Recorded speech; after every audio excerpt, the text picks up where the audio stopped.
There are 4 memorials portraying the Au family, from left to right according to prominent positions in the Haw Par Villa.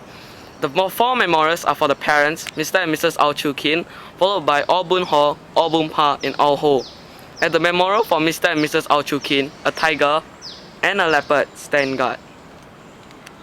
The history of the legendary brothers, Haw and Pa, and the origins of their genius trace back to Rangoon, Burma, where it all began. Their father, Mr. Au Chu Kin, the young son of a herbalist in Xiamen, Fujian province, left for Rangoon in the 1800s to seek his fortune. In Rangoon, he set up his own physician practice and apothecary shop and founded Ng Yun Tong, or the Hall of Everlasting Peace, and started a family. In 1908, Mr. Au Chu Kin died. The origins of the tiger balm formula can be traced back to the times of the Chinese emperors who sought relief for aches and pains from the stresses of court hearings. The balm would have died with the dynasties had it not been for Mr. Au Chu Kin, who breathed new life into the ancient recipe.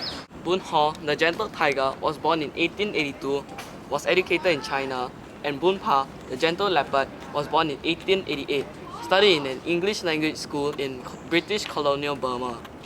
In 1908, Chu Kin died, leaving the family practice to Bun Pa. The gentle leopard, finding responsibility too much to bear, later asked for its older brother's return from China to carry on the family business in Rangoon.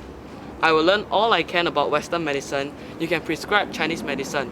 Together, we won't lose a single patient.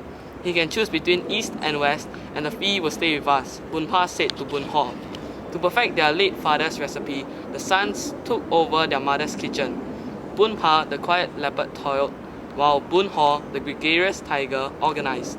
Together, they produced the Ban Kim Yu, 10,000 golden oils, a panacea for all ills. No customer left the Au apothecary without a little bottle of this golden ointment.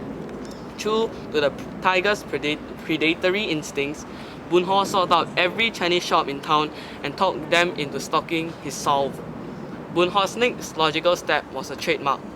What else but his own name? And Tiger Balm was born, the embodiment of strength and vitality in the East.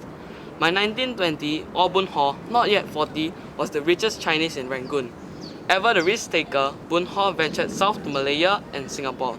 The sights and sounds of bustling commerce in the Malayan towns and Singapore's port made his heart beat fast and his head race. Studying the Singapore currency, he saw the image of a snarling tiger in the watermark. That clinched it. The Tiger Tycoon moved into Singapore in 1926, and Ng Yun Tong found a spanking new home in the busiest port in the region. A new and larger factory was built along Nell Road, where production was 10 times more than that of Rangoon.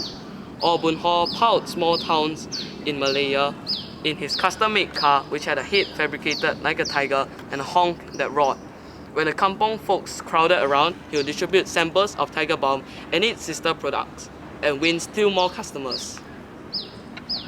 A new mansion, Haw Par Villa, was built on a hill in Pasir Panjang, surrounded by unique gardens depicting Chinese mythology for the younger, quieter Bun Pa in 1937.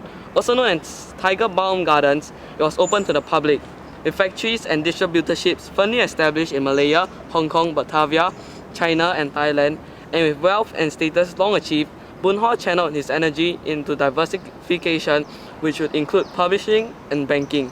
Bun Pa died in Burma in 1944, while Bun Haw died in 1954 at the age of 72 from a heart attack on his way to Hong Kong following a major operation in Boston. Bun Pa's son, Au Cheng Chai, assumed control of the family business. The shortest of the 4 memorials was dedicated to Au Ho, the other son of Au Bun Haw, who was to take over his businesses and fortunes. However, Au Ho fell out of favour with his father and thus did not continue the legacy of Tiger Balm. He came to Singapore instead and showed his superb marketing skills inherited from his father and pioneered the use of airplanes to transport the English paper, Singapore Standard and Sin Chew, the Chinese version, reached the masses in most parts of the Malay Peninsula.